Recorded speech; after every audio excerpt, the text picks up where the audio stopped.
আমার ঈশিতা আপু দেখতে খুব সুন্দরী ছিল। আমার আপুর বিয়ের হওয়ার 1 মাস পরেই দুলাভাই বিদেশ চলে যায়। দুলাভাই বিদেশ যাওয়ার পর আপুর তার বয়ফ্রেন্ডকে বাসায় এনে যা করল তা আমি দেখি ফেলি। এই সুযোগটাকে কাজে লাগিয়ে আপুকে আমি যা বলতাম আপু তা করত। একদিন আপুকে হোটেলে নিয়ে যা করেছিলাম তা শুনলে আমি গ্যারান্টি দিয়ে বলতে পারি তোমাদের পানি চলে আসবে। তাহলে কথা না বাড়িয়ে আসল ঘটনাটি শুরু করি। আমার নাম শাওন, বয়স 18 বছর। আমার একমাত্র বড় বোন হুমায়রা ইসলাম ঈশিতা। বাড়ির সবাই ঈশিতা বলে ডাকে। তার বয়স 20 বছর। কিছুদিন আগে ঈশিতা আপুর বিয়ে হয়েছে। দুলাভাই বিদেশে থাকে। বিয়ে করার জন্য 1 মাস আগে দেশে এসেছে। ঈশিতা আপুকে দেখেই তার পছন্দ হয়েছে, তাই দেরি না করে তাড়াতাড়ি বিয়ে করেছে। আমাদের অর্থনৈতিক অবস্থা খুব বেশি ভালো না। বাবা একটা ছোট কোম্পানিতে চাকরি করেন। ঢাকা শহরে থাকা খাওয়ার খরচ সামলানো কঠিন। তাই দুলাভাই এর মতো একটা ভালো ছেলেকে পেয়ে বাবা আর মা কোনো দেরি করতে চায়নি। ঈশিতা আপু বিয়েতে খুব খুশি ছিল। কিন্তু দেখতে দেখতে 2 মাস পার হয়ে গেল। আর দুলাভাই এর বিদেশ যাওয়ার সময় হয়ে গেল। বিয়ের 2 মাসের মধ্যেই স্বামী বিদেশে চলে যাবে, তাই ঈশিতা আপু ভীষণভাবে ভেঙে পড়ল। তাই দুলাভাই সিদ্ধান্ত নিল যে 1 বছর পরেই দুলাভাই দেশে ফিরে আসবে, আর এই 1 বছর ঈশিতা আপু তার বাপের বাড়িতেই থাকবে। দুলাভাই এর বাড়ি টাঙ্গাইল জেলাতে। তাই বিদেশে যাওয়ার 1 সপ্তাহ আগেই ঈশিতা আপুকে সাথে নিয়ে ঢাকাতে আমাদের বাসায় চলে আসলো। ঈশিতা আপু আর দুলাভাই আসাতে মা বাবা আমরা সবাই খুব খুশি হলাম। দুলাভাই আর ঈশিতা আপুর সাথে আমি খুব আনন্দের সাথে সময় কাটাতে লাগলাম। দুলাভাই এর বিদেশে যাওয়ার দিন চলে আসলো। দুলাভাই যেদিন বিদেশে যাবে তার আগের রাতে আমার ঘুম ভেঙে গেল। আমি পানি খাওয়ার জন্য আমার রুম থেকে বাহিরে এসে ডাইনিং এ এসেছি। বাইরে প্রচণ্ড গরমের তাপদাহ। এই গরমের প্রখরতায় সবাই অসুস্থ হচ্ছে। পানি খাওয়ার প্রবণতাও আমার ঠিকঠাক নিয়মে নেই। তাই স্বাভাবিক নিয়মের থেকে এ সময় একটু বেশি পানি পান করছিলাম। পানি খেয়ে আমার রুমে যাওয়ার সময় হঠাৎ করে আমার কানে একটা আওয়াজ আসলো। আমি খেয়াল করে শুনলাম আওয়াজটা আমার পাশের রুম অর্থাৎ ঈশিতা আপুর রুম থেকে আসছে। আমি ঈশিতা আপুর রুমের দিকে তাকিয়ে দেখলাম রুমের জানালা খোলা। প্রথমে ভাবছিলাম হয়তো এই গরমে জানালা খোলা রেখেছে, পাশ দিয়ে হালকা বাতাস যাওয়ার জন্য, আর রুমের ভিতরে লাইট জ্বলছে। আমার কৌতূহল বেড়ে গেল। আমি ঈশিতা আপুর রুমের জানালার কাছে গিয়ে দাঁড়ালাম। এটা কি দেখলাম আমি? আপু জানালার দিকে তাকাতেই আপুর চোখের সাথে আমার চোখাচোখি হতেই আমি জানালা থেকে পাশে সরে গেলাম। কিন্তু এবার আমি আমার রুমে না গিয়ে জানালার পাশেই দাঁড়িয়ে থাকলাম। সময়ের সাথে আমার সাহসও বাড়তে লাগল। আমি আবার জানালা দিয়ে দেখলাম। আমি জানালায় দাঁড়াতেই দেখি আপু আমার দিকেই তাকিয়ে আছে।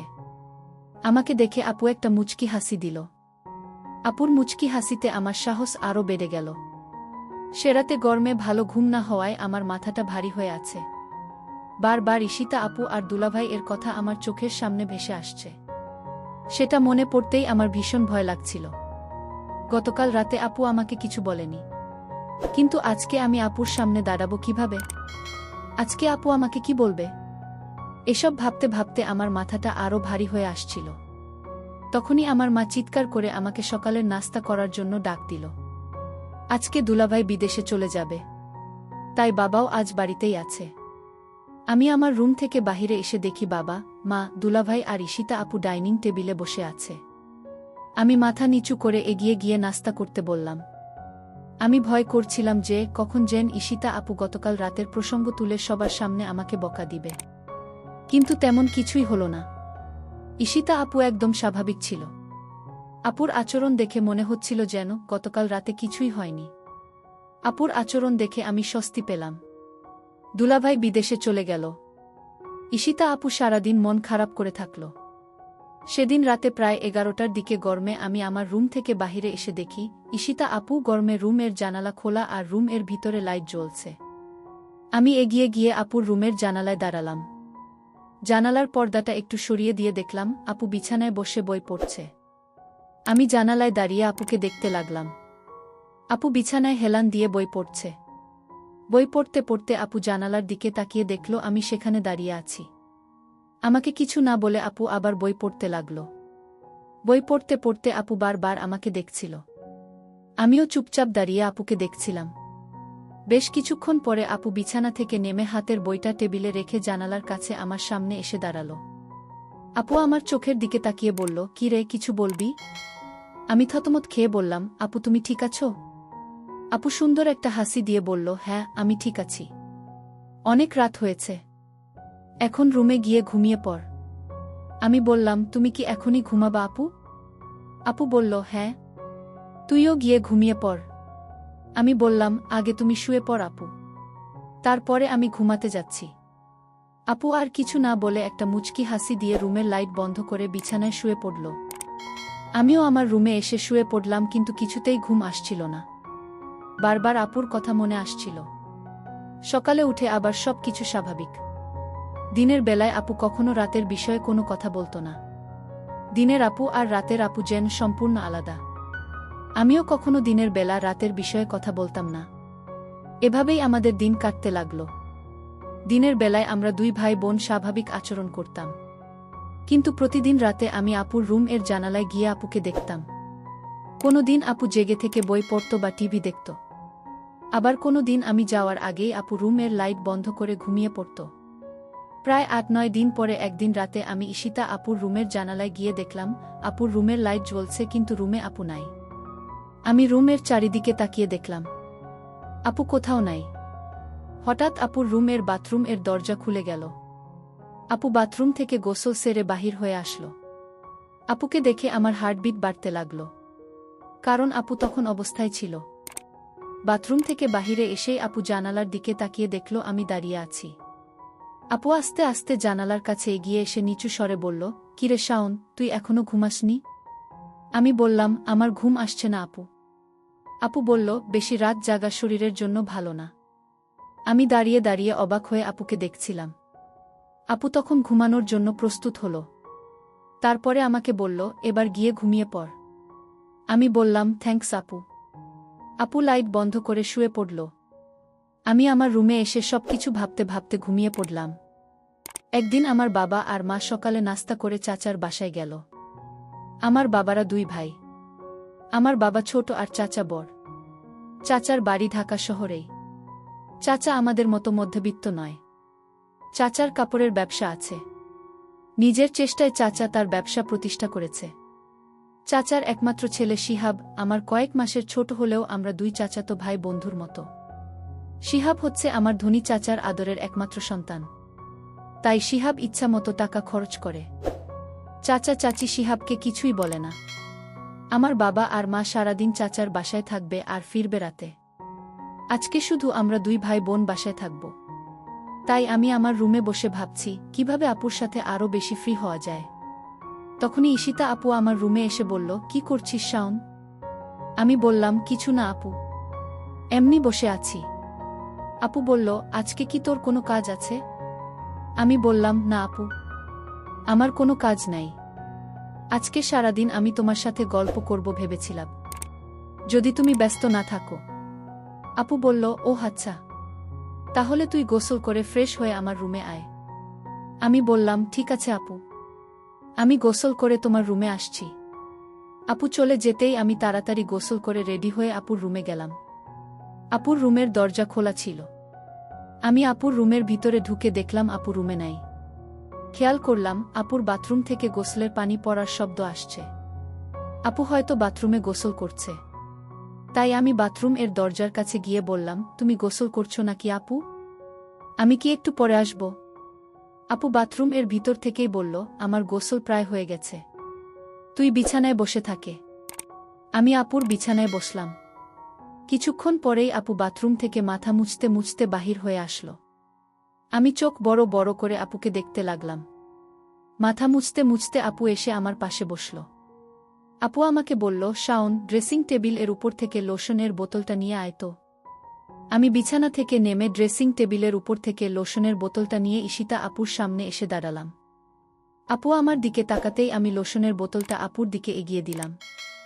আমি আপুর হাতে একটু লোশন ঢেলে দিয়ে আপুর সামনেই দাঁড়িয়ে থাকলাম। তখন আপু সুন্দর করে সাজুগুজো করছিল, কিন্তু কেন আপু এমন করে সেজেছিল আমি বুঝলাম না। সেদিন রাতে বিদ্যুৎ ছিল না আর প্রচণ্ড গরমও পড়েছিল, তাই আমি বাহিরে বের হয়েছিলাম। হঠাৎ আপুর রুমের দরজা খোলা ছিল। আমি আপুর রুমের ভিতরে ঢুকে দেখলাম আপু রুমে নাই। আমি পাশের রুমে চলে গেলাম কিন্তু সেখানেও আপু নাই। তাহলে আপু কোথায় গেল? আমার ভীষণ চিন্তা হচ্ছে। হঠাৎ লক্ষ্য করলাম আমার পাশের রুম থেকে আপুর গলার আওয়াজ আসছে। মনে হচ্ছে চিৎকার করছে। আমি অবাক হয়ে গেলাম, কিসের চিৎকার আসছে বাবার রুম থেকে। আমি পাশের রুমে যেতেই দেখলাম রুম ভিতর থেকে লক করা। আমি জানালার পাশে গেলাম, গিয়ে দেখলাম সেখানে জানালাও লক করা। আমার মন চাচ্ছে জানালা ভেঙে ঘরে ঢুকে পড়ি। কি হচ্ছে রুমে? আমার বোন এমন চিৎকার করছে কেন? আমি কোনো উপায় না পেয়ে দরজা ভাঙার চেষ্টা করলাম, কিন্তু দরজা কিছুতেই ভাবতে পারছি না। অনেক চেষ্টার পর দরজা ভেঙে ফেললাম। দরজা ভেঙে রুমে ঢোকার সাথে সাথে যা দেখলাম তা দেখে আমার মাথা ঘুরে গেল। একটি ছেলে রুম থেকে জানালা দিয়ে পালিয়ে গেল। তাদের অনেক বুদ্ধি। আমি দেখলাম জানালা দিয়ে যেন পালাতে পারে সেই জন্য আগে থেকেই প্রস্তুত করে রেখেছে।